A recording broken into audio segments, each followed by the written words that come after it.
สวัสดีครับผมชื่อนาทีนะครับและวันนี้ผมมีเรื่องราวที่คิดว่าน่าจะเป็นประสบการณ์ที่ใครหลายๆคนอาจจะไม่ได้มีโอกาสพบเจอเหมือนกับผมและเพื่อนๆเรื่องราวนี้เกี่ยวข้องกับศาลเจ้าเก่าแก่ที่ไม่มีอยู่ในแผนที่ย้ำเลยนะครับว่าไม่มีอยู่ในแผนที่และมันก็ไม่ใช่สถานที่ที่ใครจะหาเจอได้ง่ายๆต้องบอกตรงๆเลยครับว่าผมกับเพื่อนๆที่ได้แวะไปสำรวจเส้นทางธรรมชาติเพื่องานวิจัยของพวกเราก็ไปเจอเข้าโดยบังเอิญและศาลเจ้าแห่งนี้มันก็เต็มไปด้วยเรื่องราวลึกลับและเหตุการณ์แปลกๆที่เกิดขึ้นหลังจากที่พวกเราได้เข้าไปยุ่งเกี่ยวกับสถานที่แห่งนี้ครับขอให้ทุกคนที่ฟังเรื่องนี้ใช้วิจารณญาณในการรับฟังนะครับถ้าไม่เชื่อก็ถือว่าฟังเพื่อความบันเทิงก็ได้แต่สำหรับพวกผมที่ได้เจอบอกเลยว่ามันไม่ได้สนุกอย่างที่เล่าไปแน่นอนครับเรื่องทั้งหมดเริ่มต้นขึ้นเมื่อผมและเพื่อนๆได้ตัดสินใจเดินทางไปสำรวจสถานที่ในชนบทเพื่อทำงานวิจัยจนเราได้ยินเรื่องราวเกี่ยวกับศาลเจ้าแห่งหนึ่งที่ไม่มีอยู่ในแผนที่ท่องเที่ยวมันเป็นสถานที่ที่ชาวบ้านเล่ากันว่ามีวิญญาณสิงอยู่พอฟังแล้วพวกเราก็รู้สึกตื่นเต้นและอยากรู้เรื่องราวเกี่ยวกับศาลเจ้านี้มากๆเพราะชาวบ้านหลายคนพูดเป็นเสียงเดียวกันว่าที่นี่น่ากลัวมากพวกเราเลยตัดสินใจเดินทางไปสำรวจเพื่อค้นหาความจริงด้วยกันเมื่อเรามาถึงหมู่บ้านที่ว่าซึ่งก็เป็นหมู่บ้านเล็กๆที่เงียบสงบและมีบรรยากาศที่น่าอยู่ผู้คนในหมู่บ้านมีวิถีชีวิตที่เรียบง่ายและเป็นมิตรแต่เมื่อเราถามถึงศาลเจ้าชาวบ้านในหมู่บ้านแห่งนี้กลับแสดงท่าทางแปลกๆดูกล้ากลัวๆที่จะพูดถึงศาลเจ้านี้และบอกเราว่าไม่มีใครกล้าเข้าไปใกล้ศาลเจ้าเพราะเชื่อว่ามีสิ่งชั่วร้ายสิงอยู่ที่นั่นโอ้ยพวกเอ็งมาจากไหนกันล่ะเนี่ยถึงได้ไปอยากลองดีกันที่ศาลเจ้านั้นใครเขาอยากจะเข้าไปกันเตือนแล้วนะว่าอย่าได้เข้าไปใกล้เลยเดี๋ยวมีอะไรตามกลับไปจะหาว่าไม่เตือนไม่ได้นะมันน่ากลัวมากขนาดนั้นเลยเหรอครับคุณลุงถ้ารู้ว่าทำไมมันถึงน่ากลัวก็อาจจะไม่กลัวมันก็ได้นะ ระหว่างที่ผมกำลังถามคุณลุงคนหนึ่งเกี่ยวกับศาลเจ้าซึ่งคุณลุงคนนี้ก็เป็นคนที่เล่าถึงศาลเจ้าได้มากที่สุดแล้วเสียงของผู้หญิงคนหนึ่งซึ่งพอเราหันไปมองก็ปรากฏว่าเป็นคุณยายคนหนึ่งที่เดินเข้ามาอย่างเงียบๆพอคุณลุงได้เห็นว่าคุณยายคนนี้เดินเข้ามาก็รีบบอกให้พวกเราไปคุยกับคุณยายคนนั้นแทนที่จะมาคุยกับเขาซึ่งผมกับเพื่อนๆก็ได้มารู้ทีหลังว่ายายแกชื่อยายจันครับพวกเราได้เจอกับยายจันหญิงสูงวัยที่ท่าทางยังกระฉับกระเฉงที่รู้เรื่องราวเกี่ยวกับศาลเจ้าและเหตุการณ์ที่เกิดขึ้นในอดีตเป็นอย่างดียายจันเล่าให้เราฟังว่าศาลเจ้าแห่งนี้เคยเป็นที่บูชาเจ้าแม่นามหนึ่งที่ผมไม่ขอเอ่ยชื่อของท่านตรงๆนะครับแต่หลังจากที่มีเหตุการณ์โศกนาฏกรรมเกิดขึ้นเมื่อร่วมๆเกือบจะ50 ปีก่อนศาลเจ้านี้ก็ถูกทิ้งร้างและไม่มีใครกล้าเข้าไปใกล้อีกเลยโหเกือบจะ50 ปีแสดงว่ายายอยู่ในเหตุการณ์นั้นด้วยเหรอครับตอนนั้นยายก็ยังเป็นวัยรุ่นอยู่นั่นแหละก็เห็นและรับรู้เหตุการณ์ทุกอย่างในหมู่บ้านก็มีคนรุ่นยายเหลือกันอยู่ไม่กี่คนแล้วล่ะตอนเนี้ยยายจันเริ่มเล่าว่าในอดีตมีหญิงสาวคนหนึ่งชื่อว่าพร้อยเป็นลูกสาวของพ่อใหญ่คมหัวหน้าหมู่บ้านในสมัยนั้นเธอเป็นคนสวยมากๆเป็นที่ชื่นชอบของชายหลายคนที่ยังโสดในหมู่บ้านแต่พร้อยกับเลือกที่จะไปมีสัมพันธ์ลับๆกับช้างที่จู่ๆก็หายตัวไปอย่างลึกลับเป็นเวลาร่วมเดือนจนเรื่องที่พร้อยเป็นชู้กับช้างถูกเปิดเผยก็ได้เจอกับร่างของช้างในป่าใกล้กับศาลเจ้าช้างถูกสังหารโดยภรรยาของเขาเองที่เป็นญาติฝ่ายหญิงของพ่อใหญ่คมนาคภรรยาของช้างทนไม่ได้ที่สามีมีชู้กับหญิงอื่นพ่อใหญ่คมพยายามที่จะปกป้องลูกสาวแต่ก็ถูกทำร้ายจนสาหัสในเวลาต่อมา นาคที่ตั้งตนเป็นศาลเตี้ยจัดการกับคนที่ทำร้ายตัวเองให้เจ็บช้ำใจก็ได้ร่วมมือกับพวกที่ตัวเองจ้างวานจัดการจบชีวิตของพร้อยที่ในเวลาต่อมาได้ถูกพบว่าเสียชีวิตอยู่ในศาลเจ้าและเพราะเรื่องราวนี้เองที่เป็นที่มาทำให้วิญญาณของพร้อยยังคงอยู่ในศาลเจ้าไม่สามารถไปสู่สภาวะสงบได้ผมกับเพื่อนๆที่ได้ฟังเรื่องราวนี้แล้วก็รู้สึกหดหู่มากครับ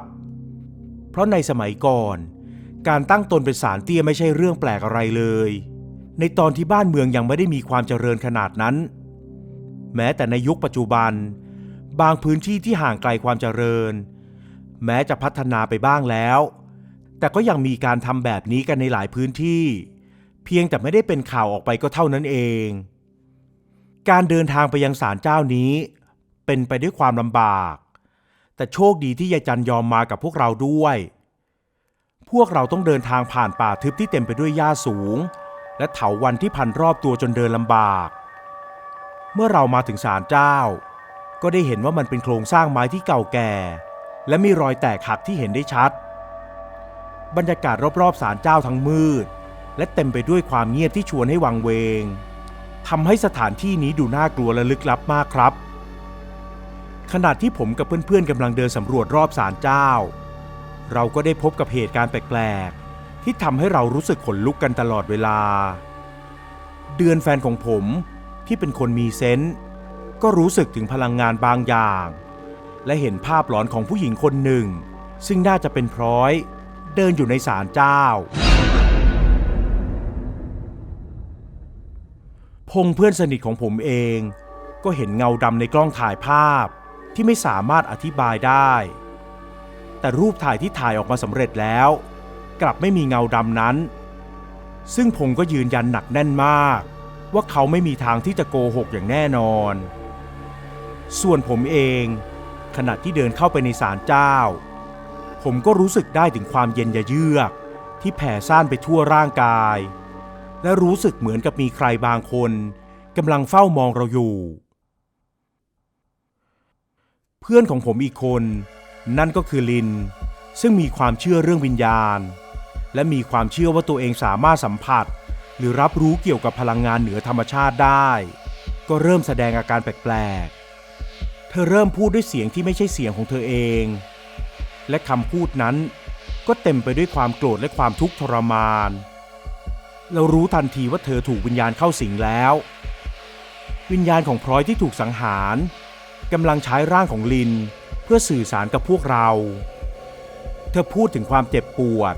และความแค้นที่เธอมีต่อคนที่ทำให้เธอต้องพบจุดจบแบบนี้ใครที่มันทำให้กูต้องเป็นแบบนี้ใครมันพูดได้มึงใช่ไหมมันเป็นใครพวกมึงรู้ใช่ไหม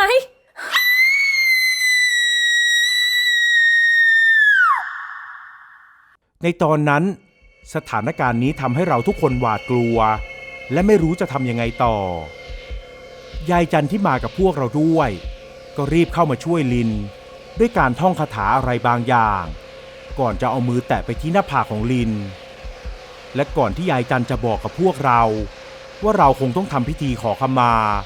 และปลดปล่อยวิญญาณของพร้อยเพื่อให้เธอได้รับความสงบรวมทั้งขออภัยในความผิดพลาดที่เกิดขึ้นในอดีตและขอให้วิญญาณได้รับการปลดปล่อยจากความทุกข์ทรมานแล้วทำไมต้องเป็นพวกเราด้วยล่ะครับพวกเราไม่เกี่ยวอะไรด้วยเลยนะพวกเองไม่เกี่ยวแต่ข้านี่แหละเกี่ยวเพราะข้าเป็นหลานของน้าพร้อยเองตลอดเวลาหลายปีที่ข้ามีชีวิตจนถึงตอนนี้ก็ไม่คิดจะทำพิธีจนได้เห็นว่าน้าพร้อยทุกข์ทรมานแบบนี้ถึงผมกับเพื่อนๆจะไม่ได้มีความสามารถหรือรู้ว่าต้องทำพิธียังไงและไม่มีความเกี่ยวข้องกับเรื่องที่เกิดขึ้นเลยแต่พวกเราก็ตัดสินใจที่จะช่วยยายจันครับยายจันเล่าให้เราฟังถึงพิธีกรรมที่ต้องเตรียมเครื่องเส้นไหว้ซึ่งประกอบไปด้วยอาหารที่พร้อยชอบดอกไม้9ชนิดธูปเทียนและของในพื้นที่ท้องถิ่นที่เกี่ยวข้องกับวิญญาณอีก3อย่างนอกจากนี้ยังต้องมีการสวดมนต์และอธิษฐานเพื่อขอขมาและขอให้วิญญาณได้รับความสงบ เราเริ่มต้นด้วยการจัดเตรียมเครื่องเส้นไหว้ตามที่ยายจันขอให้ช่วยเมื่อเราวางเครื่องเส้นไหว้ลงแล้วเริ่มสวดมนต์ซึ่งยายจันเป็นคนเริ่มสวดลินก็เริ่มได้ยินเสียงเหมือนคนร้องไห้ดังขึ้นรวมไปถึงเสียงฝีเท้าที่เหมือนมีคนเดินผ่านไปผ่านมาซึ่งเสียงนี้พวกเราได้ยินกันทุกคนเลยครับ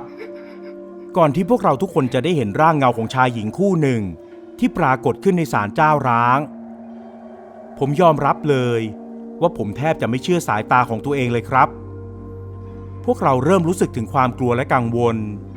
แต่ก็พยายามข่มความกลัวไว้เพื่อให้ดำเนินพิธีต่อไปได้ขณะที่เราสวดมนต์และอธิษฐานผมรู้สึกได้ถึงพลังงานที่แผ่ออกมาจากศาลเจ้าเป็นพลังงานที่เย็นเฉียบและหนักหน่วงมันไม่ได้มีคลื่นพลังอะไรที่เรามองเห็นได้ด้วยตาแต่เป็นความรู้สึกที่อธิบายไม่ถูกซึ่งทำให้ผมแน่ใจและเชื่อมากๆว่าสิ่งที่เรากำลังทำกันอยู่มันเกิดขึ้นจริงและส่งผลลัพธ์ออกมาจริงๆขณะที่เราวางดอกไม้ลงที่หน้าศาลเจ้าเสียงสะอื้นก็ดังขึ้นอีกครั้งและครั้งนี้มันก็ดังมากขึ้นเรื่อยๆจนพวกเราขยับตัวเข้ามาใกล้กันด้วยความกลัว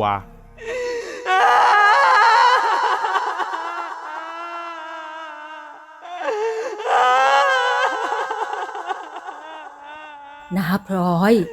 วันนี้หนูได้มาขอขมาและมาช่วยปลดปล่อยแล้วขอให้นาพลอยกับน้าช้างอโหสิกรรมและอย่าเครียดแค้นต่อคนที่ทำกับน้าทั้งสองคนอีกเลยนะไปสู่สุคติเถอะนะคะนาพลอยคำพูดของยายจันทำให้มีลมวูบใหญ่พัดมาจนพวกผมถึงกับตกใจที่มีเหตุการณ์ทางธรรมชาติเข้ามาเกี่ยวด้วยแบบนี้ยายจันบอกว่าเป็นเพราะพวกเราอธิษฐานด้วยความจริงใจเลยทำให้ทุกอย่างเป็นไปอย่างราบรื่นหลังจากเสร็จสิ้นพิธีเสียงสะอื้นที่ดังอยู่ก็หยุดลงทันทีบรรยากาศรอบๆศาลเจ้าเงียบสงบอีกครั้งยายจันขอบคุณพวกผมที่ช่วยทำพิธีและช่วยกันส่งแรงอธิษฐานให้กับพลอยกลับไปแล้วพวกผมจะทำบุญให้อีกนะครับแต่ว่าถ้าจะขอให้ยายจันมาเป็นส่วนหนึ่งของงานวิจัยของเรายายจะสะดวกไหมครับต้องบอกว่างานวิจัยของผมกับเพื่อนเปลี่ยนจากเรื่องการสำรวจธรรมชาติมาเป็นเรื่องความเชื่อก็เพราะได้เจอกับศาลเจ้านั้นและยายจันเลยครับทุกๆอย่างที่ผมกับเพื่อนได้เจอคงต้องบอกตรงๆว่าผมเองก็ไม่คิดว่ามันจะมีจริงๆกับเรื่องผีหรือวิญญาณแต่ก็อยากจะบอกกับทุกคนว่าประเทศของเราต่อให้ตอนนี้จะพัฒนาไปไกลแค่ไหนผมเองคนหนึ่งก็ยังมีความเชื่อว่ายังมีอีกหลายพื้นที่ที่มีเรื่องราวความลึกลับเกี่ยวกับวัฒนธรรมท้องถิ่นที่เราไม่รู้ครับตัวผมเองที่ปัจจุบันได้ทำงานด้านนี้ถ้าได้เจอกับอะไรแปลกๆหรือเป็นเรื่องที่น่าเหลือเชื่ออีกก็จะเอามาเล่าสู่กันฟังอีกนะครับสวัสดีครับ